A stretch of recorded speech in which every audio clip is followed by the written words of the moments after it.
కూర్చోండి బాబు. అయ్యగారు అయ్యగారు కూర్చోండి బాబు. బాబు అరే ఏమైంది బాబు? ప్రియా ప్రియా ఇదిగో నువ్వు వెళ్ళి దూది టించర్ పట్టరా. కార్తీక్ ఏమైంది? ఎవరైనా నీ మీద దాడి చేశారా? మీకెలా తెలుసు? ఊహించాను. నువ్వు భగవంతుడికి ఎదురెళ్తున్నావు ఊరంతా నమ్ముతోంది. అది కిట్టని వాళ్ళెవరో నీ మీద దాడి చేసుంటారని ఊహించాను. నీకెందుకు బాబు ఇవన్నీ? తిరిగి హైదరాబాద్ వెళ్ళిపోవచ్చుగా. వెళ్తాను అంకుల్. మీ ఊర్లో ఉండేది ఇంకా 8 రోజులు మాత్రమే.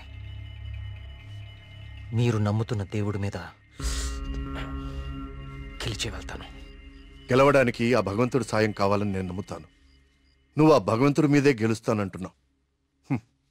నీ ఇష్టం. వెళ్ళొస్తాను అంకుల్.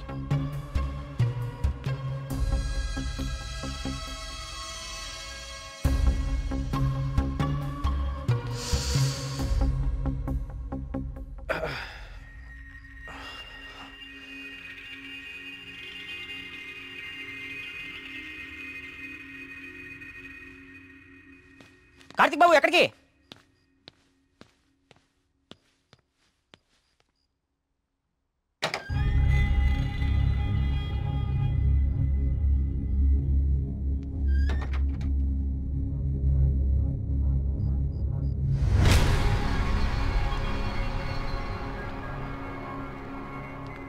రండి రండి.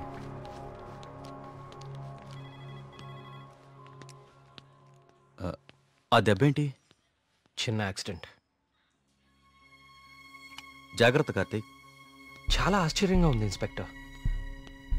చనిపోయే వాళ్ళకి ఆత్మహత్య చేసుకునే అంత సమస్యలే లేవు. చాలా సంతోషంగా ఉండే ఫ్యామిలీస్ వాళ్ళవి. పైగా చదువు రాని వాళ్ళు కూడా గాంధార్ లిపిలో దేవుడు నన్ను పిలుస్తున్నాడు నేను వెళ్ళాలి అని రాయటం ఏంటి? చనిపోయే ముందు నెమలి కనపడి మాయమైపోవటం ఏంటి? అసలు ఏమీ అర్థం కావట్లేదు.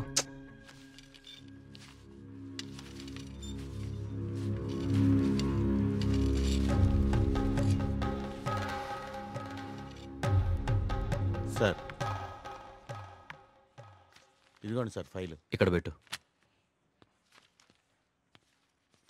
పోస్ట్ మార్టం చేసిన డాక్టర్ని అడిగాను. వాళ్ళు చనిపోయిన వాళ్ళకి ఎలాంటి హెల్త్ ప్రాబ్లమ్స్ లేవని చెప్పారు. అలానే బ్లడ్ టెస్ట్ రిపోర్ట్స్ కూడా నార్మల్గానే ఉన్నాయి.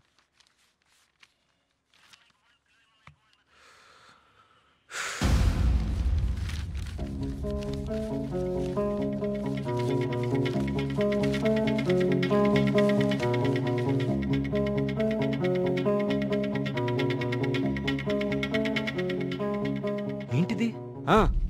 బాబు, కొన్ని నెలల క్రితం మన ఊర్లో కొంతమంది వచ్చారు. వాళ్ళని ఏదో అంటారే. మన ఊళ్ళో ఎన్జిఓ వాళ్ళు క్లాసెస్ కండక్ట్ చేశారు. కొన్ని రోజుల క్రితం చనిపోయిన శ్రీనివాస్ ఆ క్లాసెస్కి వెళ్ళాడు. ఆ ఎన్జిఓ రిసిప్ట్ ఇది.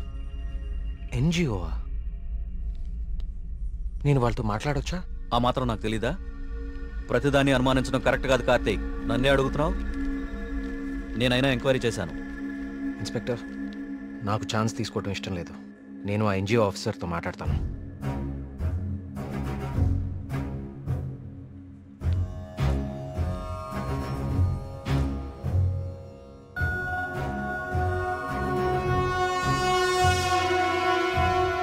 ఓకే, సారీ అండి. అలా మాయలేడి రూపంలో మారీచుడొచ్చి రాముణ్ణి లక్ష్మణుణ్ణి దూరంగా తీసుకెళ్లిపోయాడు. వెంటనే రావణాసురుడొచ్చి సీతమ్మ వారిని ఎత్తికెళ్లిపోయాడు. కార్తీక్, కార్తీక్, ఏమైపోయావు కార్తీక్? కాల్ చేస్తున్నాను, నీకు కలవట్లేదు. రాలేదే, బ్యాటరీ అయిపోయినట్టుంది. ఏమైంది? ఎవరో ఒకతను మేఘన ఎలా చనిపోయిందో తనకు తెలుసని కాల్ చేశాడు. ఏంటి? అవును, ఎవరో సురేష్ అంట. అతను మహాదేవపురం నుంచి కాల్ చేస్తున్నా అని చెప్పాడు. నాకు డౌట్ వచ్చి నేను సిగ్నల్ ట్రేస్ చేశాను. చేస్తే అతను చెప్పింది నిజమే కార్తీక్. ఉందా నంబరు? ఇదే. Thanks inspector. మీరు ఇక్కడే ఉండండి, నేను ఆ ఊరికి వెళ్తాను. కానీ ఆ ఊరు దారి నాకు తెలుసు. ఇక్కడ నుంచి దాదాపు 250 కిలోమీటర్స్ ఆ ఊరు. కమాన్, లెట్స్ గో. జాగ్రత్త కార్తీక్. అసలు ఈ సురేష్ అనేవాడు ఎవడు? తనకి మేఘనా చావు గురించి ఎలా తెలుసు? నేను అదే ఆలోచిస్తున్నా కార్తీక్. ప్రియా, ఒకసారి నీ ఫోన్ ఇవ్వు. సురేష్.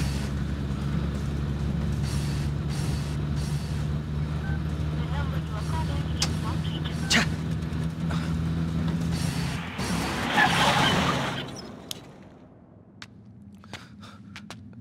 రా.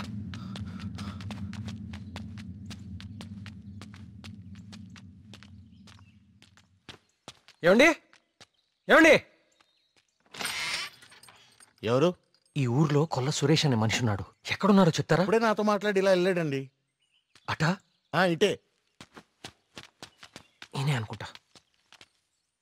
సార్, సురేష్ అంటే మీరేనా? సురేషా? నేనే. ఏం లేదండి, మీరు ఇన్స్పెక్టర్ ఫోన్ చేసి మేఘనాని ఎవరు చంపారో తెలుసని చెప్పారంట. ఇన్స్పెక్టరా? ఆడెవడు? ఏమండి, మేము చాలా కష్టపడి సుబ్రహ్మణ్యపురం నుంచి వచ్చాం. మేఘనాని చంపింది ఎవరో మీకు తెలుసంట. నువ్వెవరు? ఆ మేఘన ఎవరు? అది ఎలా సత్తే నాకేంటి? వాళ్ళు ఎవరో నాకు తెలియదు సార్. హైదరాబాద్లో కూలి పని చేసుకుంటుంటా సార్. సెల్ ఫోన్ కూడా లేదు సార్. వదిలేండి సార్, క్షమించండి సార్. నేను ఇక్కడ ఉండగా మీ ఊర్లో మరో ప్రాణం పోనివ్వను. అవును, ఎవరో సురేష్ అంట. మహాదేవపురం నుంచి కాల్ చేస్తున్నా అని చెప్పాడు. సిగ్నల్ ట్రేస్ చేశాను. చేస్తే అతను చెప్పింది నిజమే కార్తీక్. ప్రియా, మనం అర్జెంట్గా సుబ్రహ్మణ్యపురానికి తిరిగి వెళ్ళాలి. ఎందుకు? సురేష్ అనేవాడు ఎస్ఐకి ఫోన్ చేయడం అబద్ధం. That inspector knows something. అతనికి ఆ ఆత్మహత్యలకి ఏదో ఒక సంబంధం ఉంది. Let's go.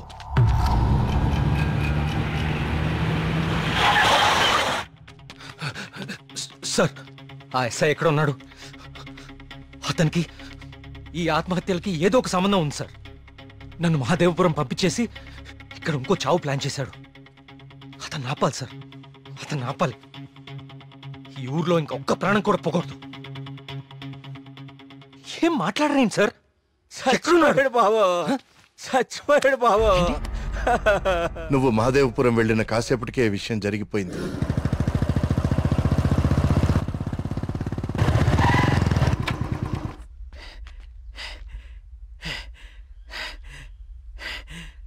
ఇన్స్పెక్టర్ గారు, టీ దేమంటారా?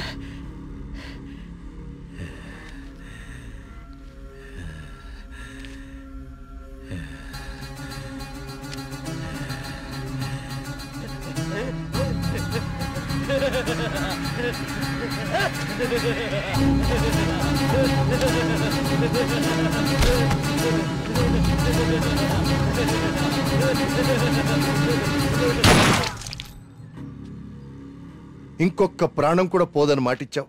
ఇప్పుడు ఊళ్ళో వాళ్ళకి మనం ఏమని ధైర్యం చెప్తాం? ఏ ఊరి చరిత్ర చూసినా ఏముంది?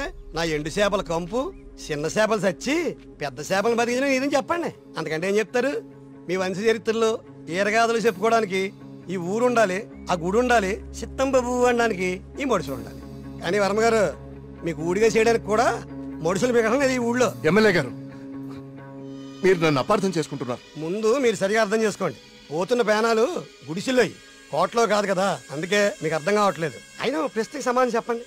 ప్రమాదం అని తెలిసి ఈ ఊళ్ళోనే ఎందుకు ఉండాలి? ఇన్ని ప్రాణాలు పోతున్నా ఏ స్వార్థంతో మీరు జనాల్ని ఈ ఊరు వదిలి అనుకోకుండా చేస్తున్నారు? చెప్పండి సమాధానం. వర్మ గారు, గుడి దగ్గర చిన్న పూజారి ఆత్మహత్య చేసుకోవడానికి ప్రయత్నించాడు.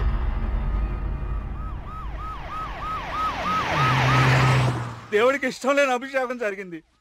ఊరంతా వలకాడ అయిపోతుంది. పదండి రా, ఈ ఊరు వదిలి వెళ్ళిపోదాం. అయ్యో వర్మ గారు, వెళ్తామండి. పదండి రా, ఇక్కడ ఎందుకురా? పూజారికి న్యాయం జరగలేదు. పదండి పదండి రా. ఇదంతా ఎవరు చేస్తున్నారో నాకు తెలుసు. ఏమంటున్నావు కార్తీక్? అవును సార్, తెలిసిపోయింది. ఏంటి? నేను 10 రోజులు గడువు అడిగాను. ఇంకా ఒక్కరోజు మిగిలింది. 24 గంటల్లో ఈ ఆత్మహత్యలో వెనుకున్న వాళ్ళని రెడ్ హ్యాండెడ్గా మీ ముందు నిలబడతాను.